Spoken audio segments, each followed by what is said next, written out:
Well, good morning, everyone. I have 3 orchards for sale. No, just kidding, just kidding. I'm going to talk about growing pizzazz. The title might be a little bit misleading. I know the title that was published was Growing and Marketing Pizzazz and River Belle. I'm going to really focus on pizzazz, but probably even more than that, just high density, kind of our experience with pizzazz and a high density, where we're at with high density plantings. Cool, huh? Pizzazz, what a great name though, huh? I think that's a fantastic name. So we're going to talk a little bit about how this apple is being marketed, but I guess to start, I was just a little bit uncomfortable with talking about pizzazz because I wasn't sure how many of you actually grow any. Can I just see a showing of hands of how many of you actually have some pizzazz trees? Wow, it's way more than I thought. Good. Then this might make a little bit of sense here. So I really want to just focus on what our experience is to date. Oh, how'd that get in there? Those are my grandkids. So pizzazz history. Let's talk a little bit about the history. Recognize this good-looking pair here? Huh? That's Mr. and Mrs. Pizzazz over there. They're sitting over there along the door. Of course, I'm talking about Doug and Gail Scheffelbein. This is a Doug Scheffelbein creation. Doug, I'm never sure what word to use there. Creation, developed. I know you just say you're a seed planter, right? But so it is a Doug Scheffelbein creation. It started out as a Honeycrisp seed from probably back in the cider days, I would guess, Doug, huh? Hard to say completely. Originally, there was really 2 trees, and I know this has maybe been a little bit of an issue for some of you. It was a little bit of an issue for us as well. There were 2 trees, and they had Doug's numbering system, DS3, Doug Scheffelbein 3, and DS41. And in the end, those apples are so similar to one another that they really both became pizzazz. It's a patented apple. The name is trademarked. Westcott Agri-Products, Fred Westcott, which I think many of you know, owns the rights to the apple, so that makes it a managed club variety. Just as a little bit of a disclaimer, I don't have anything to do with that, so I'm not one of the owners of pizzazz or anything. I'm a grower.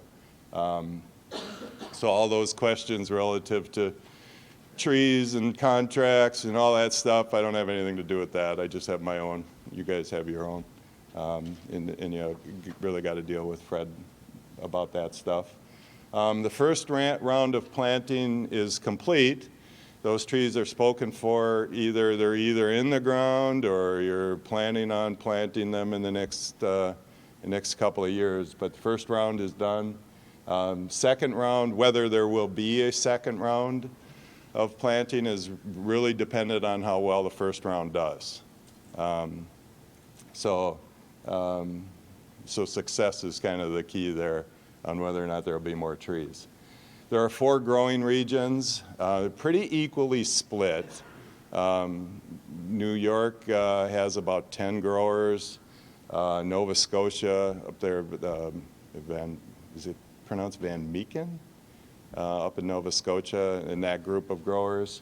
Minnesota and Wisconsin, which you guys make up, and then Washington, which are really Fred's orchards in Washington as well. There was an exception made in this because it's a managed variety, and some of the experience that you're familiar with Sweet Tango, that an exception was made in terms of being a commercial, whatever that means, grower for farm market growers in Minnesota and Wisconsin.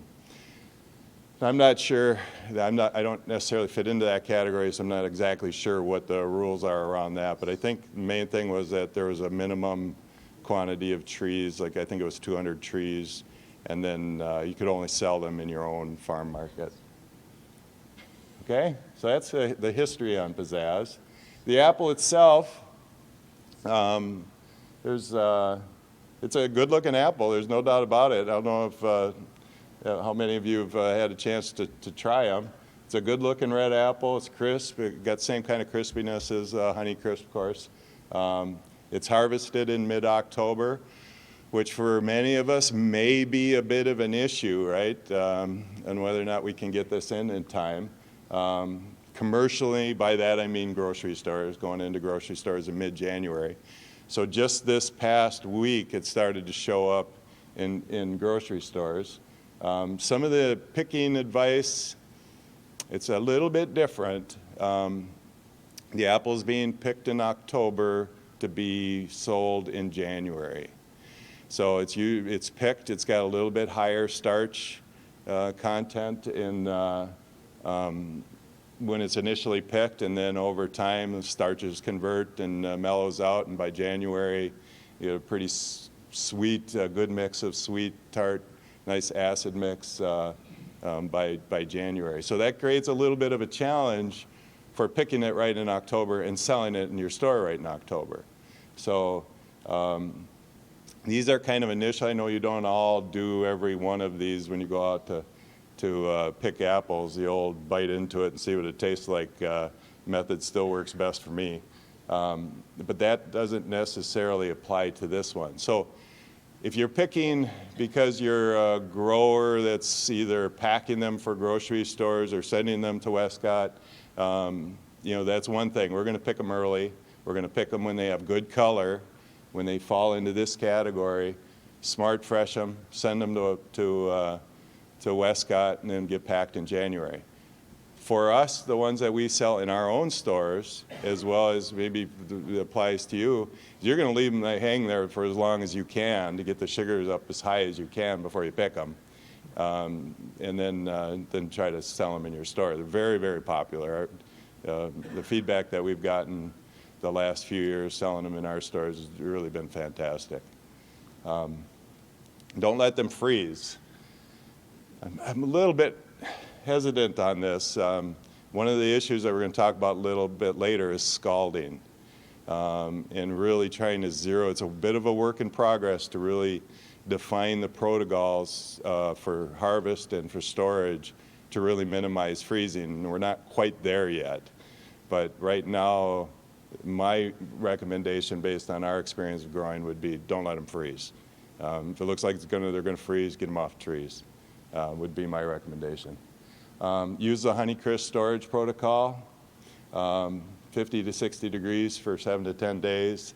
And then a little bit on a mix, don't bring them down to 33 degrees, keep them 38 to 40. Whether or not a gradual change from that, 50 to 60 degrees down to 38, there's been some experimentation going on whether that should be stepped down or not. It's going to be hard to tell. The data on that kind of thing is pretty slow to come. Smart Fresh definitely seems to help. So right now, all of ours that will be on a larger scale will all be Smart Fresh. Sometime during that protocol. Okay. I want to talk a little bit about our experience because we've been actually growing them for a while. Those top two pictures are what it was our initial planting. We planted those back in 2010, so we've got a few years of growing those. Those top two pictures are at our orchard in Galesville. It was a small planting. It was a test planting. We wanted to get a little sense on, did we want to go big into this variety, and let's at least get some in the ground and see. Timing, maybe would even like to add a little longer, but this is our experience. I'm just going to put these up here. That's how we've done so far. We started out, the regular tall spindle planting. Spacing in this particular block is a little bigger than what we normally want to do, but we didn't really know what we were getting into. So I think these are 42 inches or 3.5 feet by 14 feet. A lot of that has to do with this orchard has a lot of real steep hills in it. So we had to keep the side hill, give the mowers and the tractors all a little bit room to move. But you can see right in the second leaf, we let the trees have about 10 apples per tree. And then we ramped up from there. you can see a dip in that third year. And did anybody here have an issue in 2012? That's 2012, which is fantastic, I think. We had apples below these, Honeycrisp below this planting. We had Galas and Fujis above this planting. They had nothing. And Pizzazz had fruit, had flowers. The other trees, they didn't even have flowers. So they survived through that time and gave us a crop. So we were really happy with that. And then we moved up. Unfortunately, we're one of the ones that have gotten hail the last couple of years. So those last two are really when we would be expecting to be probably up in the 800 or so range per acre in this planting because the rows are wider. So, and we probably would have been there, but we got hail and we ended up going through and picking a lot of apples off and all that, when they were small with hail damage. So we're really happy with the performance of the trees. You can see those trees on the top. They haven't had a whole lot done to them. We talk about branch bending and all that. We took out branches that had really bad crotch angles and that kind of stuff, but we didn't do a lot of branch bending and that kind of stuff in there. A little bit, but they're doing really well. I don't know if they passed Mario's mistakes test or not, but and then. So sometime during those first couple of years, we said, hey, we're really happy with this. Let's go big. So in 2014, we planted 40,000 trees. And those all went into our Eau Claire orchard. Little different settings, soil's different, that kind of stuff. We used all Bud 9. We're really happy with Bud 9. Our best performing Honeycrisp are on Bud 9. So we went with Bud 9 here. The biggest thing nowadays is getting rootstocks. To get 40,000 rootstocks all at one time was quite the, we felt pretty good about being able to do that. So we planted those trees. They're 3 by 11 on Bud 9. We built a trellis system that was capable of putting hail net over the top. You know how that is. We got stung the last 2 years in a row with hail. It's looking more and more attractive all the time. With the multi-peril insurance and where Honeycrisp is at with price on multi-peril insurance, if we can get Pizzazz, we need to get some producing some Pizzazz, get some selling some Pizzazz, and get that moved into varietal group A on multi-peril insurance. Is very important. That factors into this decision on whether or not hail netting is still in the works or not. We're going to do some anyway, just because we want to kind of stay up and make sure we know how to do it. And then these are all drip irrigated. So what I'd like to do is, that's our experience so far with Pizzazz. We'll talk just a second about the actual marketing, what's happening right now with marketing of Pizzazz, and then move on more into the details of what we actually did with our planting. So right now it is being sold and marketed across North America. Let me grab something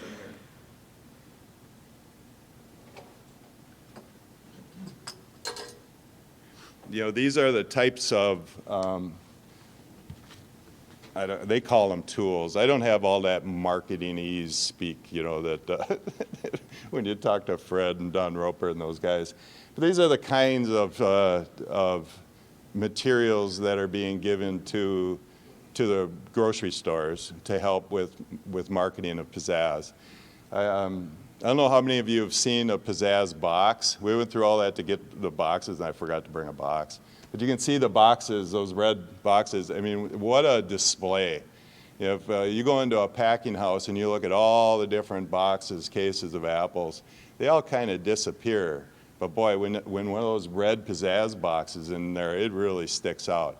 And it was designed that way. It's a little more expensive box, but it was designed that way so that retailers could use it as part of their displays.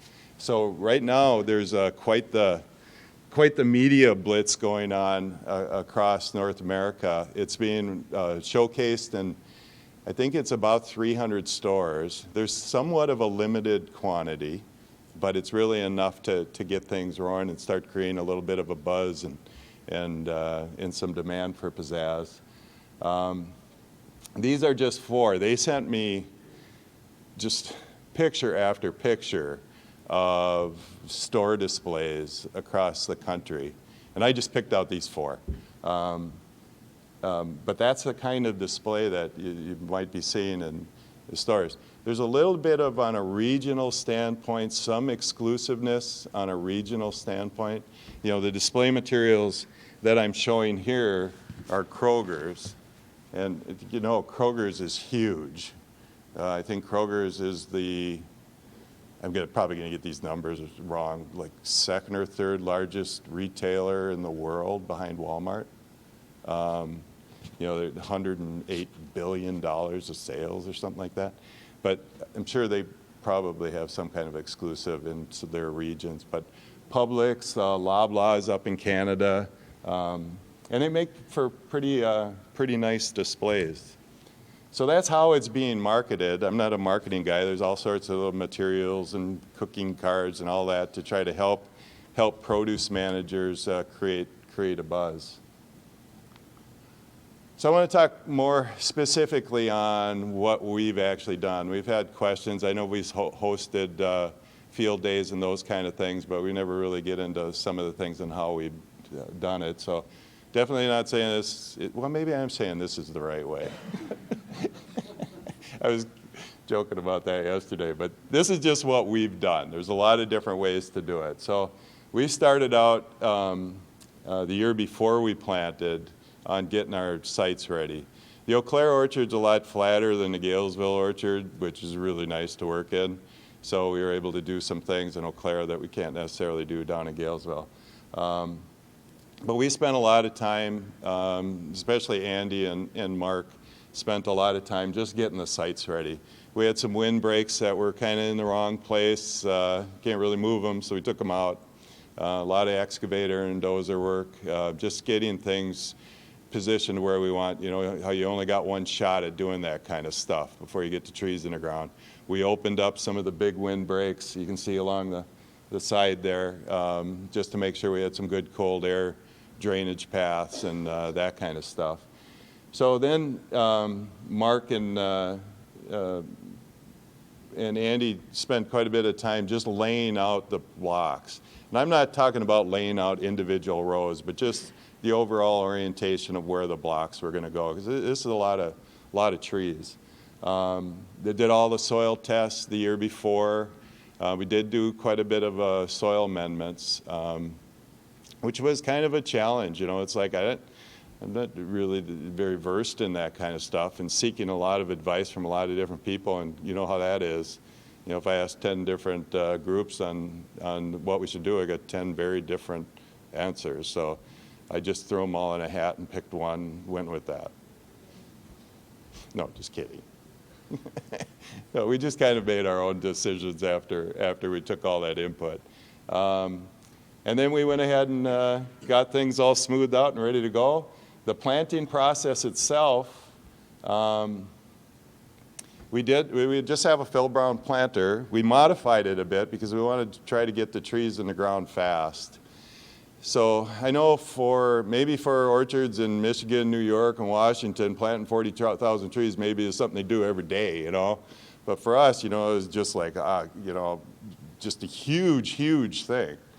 And, you know, we were worried it was going to take us all summer to plant the trees.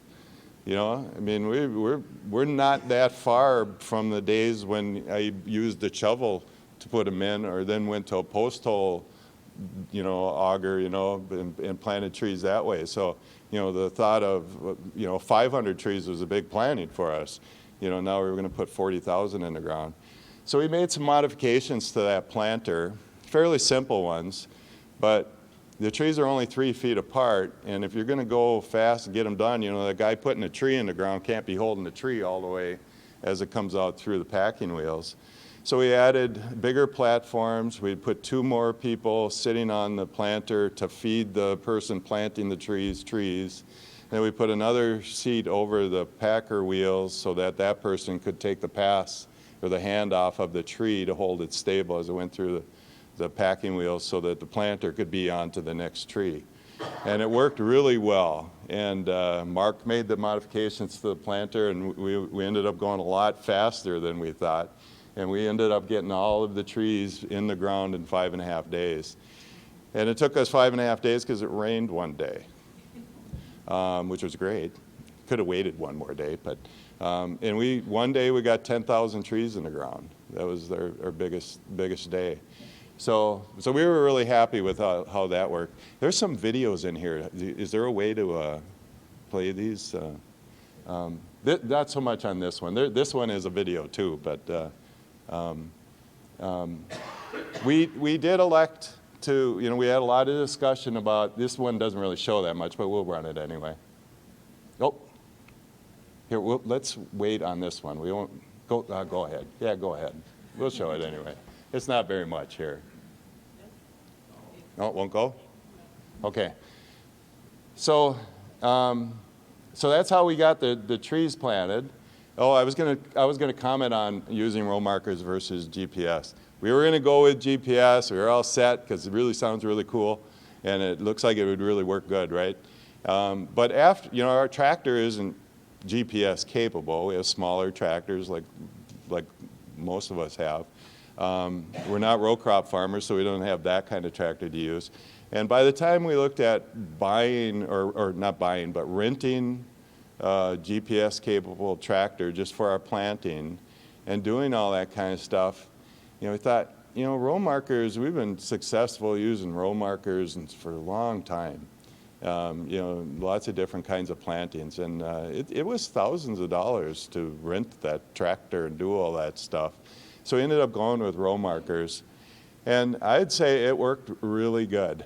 You can go out into that planting there and with a tape measure, and you're not going to be more than an inch off here or there of 11 feet. So I wouldn't hesitate to, even if you're getting to 11 feet and you got to be more and more precise. On flat ground, row markers work just fine. Support system, we took some of the things that Mario has said over the years and Terrence Robinson, where we're going tall spindle and they're the tall spindle heroes, right? So we want to make sure that we take what they say very seriously. So we wanted to get our support system up as fast as we could get it up. So we had 16-foot posts, and we've built a lot of trellis over the years. Our oldest tall spindle trellis systems are 10, 12 years old. So we built a lot of trellis. With this many posts, what we decided to do was do it the way all the guys in Michigan were telling us we should do it, the way all people in Europe do it, is just use an excavator and vibrate the posts in. So if we're able to play this video, it kind of shows, this is when we just started putting them in.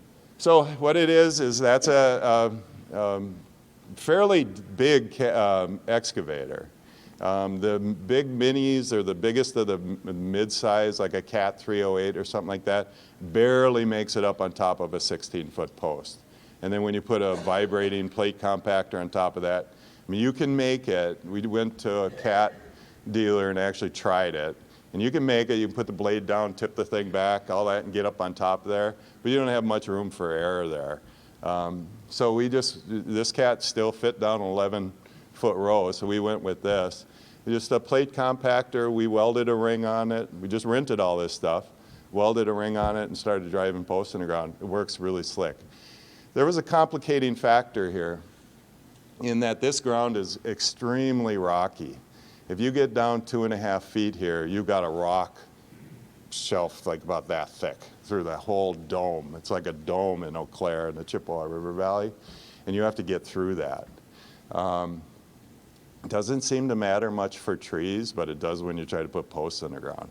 So what we ended up doing was we had a rock spike called the Penetrator 6400. And it's laying on the ground there. Unfortunately, you can't see it.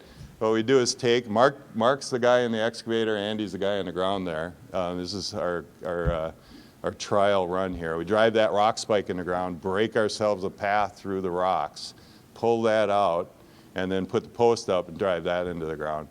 So you usually don't have to do that. If you didn't have that kind of rocks, you probably don't even have to turn that vibrator on. You just push that post in the ground. In Galesville, this would go really fast. So this took us about 4 weeks. We drove 5,000 posts. And really you could almost be half that time if you didn't have to do the rock spike. So pretty slick deal. Mark's the one that did almost every one of those posts except for the straightest three posts in the orchard I did. I'm the only one that actually broke posts too, I think, aren't I? But I had to do it a little bit, so I could claim something. But it worked out really well. These things, I know many of you have seen it, they are straight. The other thing that was a little different for us, in our previous trellis systems, we wanted them straight down the row, but we didn't really care if they lined up like, to be really pretty like a vineyard, the other direction. Well, with hail netting, they got to be straight in both directions. So you don't have a choice. If there's a rock there, you can't move your post over. It's got to be in line. So you have to figure out a way to get through that spot. So that's why this becomes important. So this thing is lined up every which way. So it looks really cool. So whether or not it'll be covered with hail net someday, time will tell. We also got the irrigation as fast as we could. This is the only real picture that I had. So we put all of our supply lines, it's a very elaborate system. All of our supply lines are underground. One of the reasons that this is a sandy soil area, so irrigation was really important here. So all of our headers, all that stuff's underground. It's split up into 3 zones. There fortunately was already a high capacity well on this property when we bought this orchard. So being able to supply the water wasn't that big of a deal for us. And we had this thing up and running 4 weeks after those trees were in the ground. And fortunately, they got a couple of nice shots of water in between there from Mother Nature. So we worked with John Nye. Many of you probably know Trickle-Ease to kind of help design our system and all that kind of stuff. And just put in a plug for Trickle-Ease. They really were very helpful. And this has a fertigation pump. So very simple system. So we're able to put whatever it is we want on these trees in very timely fashion. So the first few years here of growing pizzazz, things that I think are important. And I'm going to be repeating a lot of what Mario said yesterday, but fire blight management, extremely important. I have a little later slide about fire blight, but the year before this planting, and I think there's a couple of guys from Minnesota in the room here that actually experienced this, there's a pretty significant outbreak of fire blight on these new trees. And they lost a pretty significant number of trees to fire blight right off the bat. And I'm sure that they would echo the same thing as, if you can have access to like a NUA weather system or even your own Spectrum weather station or something like that, become very familiar with MaraBlite, understand when the risk times are, and do not hesitate to use streptomycin during bloom. I mean, for me, I've seen it. It definitely makes a difference, but you got to be good at timing. You can't be screwing around. So I would take that very seriously when you got a big planting, like any planting, if you want to really protect your trees. NUA, you don't have to be a member of anything to go on to NUA. If you've got a NUA weather station close to you, you just got to go on their website. The data's all there. So. And if you want to if you're going to get a weather station, you just contact them. They're 18. Joe, how much was the last time you checked? Was it $1,800 for a weather station? $1,800 with the grant. Yeah. $4,300. So it's a spendy deal. So you gotta what size are you and how close are you to? You can all go in together and buy one and have one in the local area. But really pay attention to fire blight management. We'll talk about we've talked about it yesterday. Tree training, we stripped all the leaders on these. First year, of course, we took all the flowers off as fast as we could to focus on growing the tree. Some of the things we didn't do in the first year because of the scare of the fire blight that was going on in Minnesota is we didn't push these trees very hard in the first year, and I'm kind of regretting that a little bit. I wish we would have. We did in the second year, but I wish we would have done a little bit more in the first year. We did do a little bit of branch bending, but we found we didn't really have to do a lot of that on our test planning to get the kind of structure we wanted. But we did do some. I mean, talk about time consuming. That is the big challenge. So we're still torn whether or not we're going to do more branch bending in the third year. Weed control, wouldn't you think a field that's been in corn and beans for years and years and years with excellent weed control, never seen a weed in there, that you could get away with a little while after you plant the trees? No, not even. By the time we turned around with posts and doing irrigation work, we're like, where the heck did all those weeds come from? And we were fighting it right from the get-go with weeds. So, I don't have any great advice for you, but weed control and what's the right level of control and all that kind of stuff continues to be a huge challenge for us, and one that we'll just keep working on, I guess. The other thing is, those little buggers like that fresh leader material on young trees. So, we had a lot of issues keeping up with aphids and leaf rollers and that kind of stuff, trying to get in there and screw up our terminal bud. So we really wanted to keep these trees growing as much as possible. So that's another thing to really watch out. And then, like any tree, really, in those first years, if you're going to crop them, be ready for fruit the size of pumpkins. They can be quite big. So getting that crop load management right is pretty important. So also, in the second year, as I mentioned, we did go back into pushing the trees kind of hard, so we started fertilizing. We used the Black Label Zinc product that CPS has. Then we did 3 applications of a 28% UAN nitrogen to get the trees moving, and they got moving. So we ended up probably in the 24 to 36 inches of growth in the second year. Getting the trees attached to the wire in a real timely manner is important. And you know how it goes. We were talking about mistakes yesterday. We've used all sorts of trellis clipping things over the years, rubber bands and U-clips, and we're kind of back now to using U-clips. And no matter how much you show people the right way to put those things on, there is a right way to put those things on. Man, if you walk away and just forget about it, you come back, they're going to be putting on wrong. And that happens to us over and over and over. So make sure you get those U-clips on there right. It makes a big deal, or a big difference. So we continue to work on that. We'll be attaching trees now to the third wire this year. And then in the fall, late fall, probably a little later than we really wanted to, then we painted all of the tree trunks. We painted them with white latex paint, and we did put a little bit of Thyrem in that paint as a, hopefully a little bit of a mouse deterrent as well. Are we almost out of time here? So I'll try to speed up here. So the end of the year, that's what the trees look like. Trunks painted, attached the wires, all ready to go. They grew. Their average on all of those trees is about 7 feet. So we're a foot away from the fourth wire. This year we'll get that shot up above that fourth wire, hopefully. We're aiming for 10. And then get them all attached up in the top there. Start fruiting them this next year as well. That's what they looked like earlier this week, or last week, on the bottom there. We'll do a little bit of maintenance, try to get rid of things like that branch right there. Some of that kind of stuff, but not do too much this year to the tree.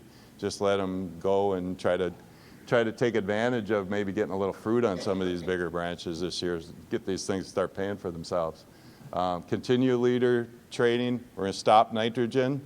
We're trying to really learn more about this whole calcium nitrogen ratios on fruit as it pertains to scalding, and maybe in a bitter pit as well. Lot more work to be done on those. But we'll be in the 5 to 10 apples. Whether or not we try some hail net this year, we'll have to work. I see Laurel's back there. We'll have to maybe work with Laurel a little bit to see if we can figure out how to get some hail netting put up, just as a test kind of situation. These are a couple of videos, but unfortunately you're not going to be able to see these. This is the apples from this year running down the pack line over in Elgin, Minnesota and Westcott. But that's just starting out in the water dump. I'm sure there's no listeria at all in that water dump. This is them headed down the line there. You know, they look pretty nice looking apples there. Scalding wasn't much of an issue on these apples that I saw when I was there watching these apples run down the line. I didn't see very much of it. But I know, and then at the end of that day, that pack out, this is them all ready to head out to grocery stores. This particular whole group here was headed to Hy-Vee. Biggest challenges, scalding. We had ways to go to figure it out. We've been up and down a little bit over the years. Some years worse than others, that kind of stuff. We're pretty sure that the storage protocol of getting the apples off the trees and through that storage protocol is really, really important for these. But it's a work in progress. Some of the data of taking the fruit samples in July, testing what are the nutrient contents or the mineral contents of that apple in July to predict how well they're going to store, that's work that's just starting. And we'll need a few years to put together some data to really say where do we need to be in July with our foliar sprays of calcium and whatever else we might be putting on that helps predict how well that apple's going to store into January.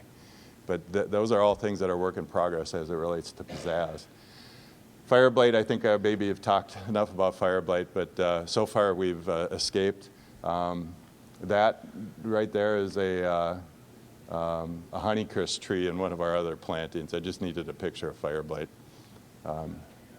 Okay, there's the gang. That's a gang that did all this work here. Andy, is Andy here? Andy's back over there. Andy was our project leader. He's really the one that made sure that whole thing all came together and we got all the trees and the posts and finding 5,000 16-foot posts during that time when everybody's scrambling to put trellis with long posts and all is a challenge, but we were able to get them and get them all in the ground. Mark's the one that was really responsible for getting all these trees in the ground and getting that trellis built. So, and the other guys that did a lot of work there, these are all our regular guys that work for us all the time. So, okay, so that's what it looks like driving narrow tractor down an 11-foot road when the trees are just barely planted. I should have put another picture in here in our Chippewa orchard that has a 6-year-old 3x11 Honeycrisp planting that's a little out of control. That driving a tractor down is a little like, ooh, where am I going? So that's why I was asking the questions about how do you fix a tall spindle orchard when it hasn't been pruned properly? And just a couple of the pretty, we're growing posts there. Get all those flowers off when you get them in the ground like that, and then just the pizzazz marketing stuff. Hey, are you as excited about 2016 as I am? It's going to be a great year. I heard that there was going to not be any hail this year. Thanks, everybody. I hope you all have a wonderful year.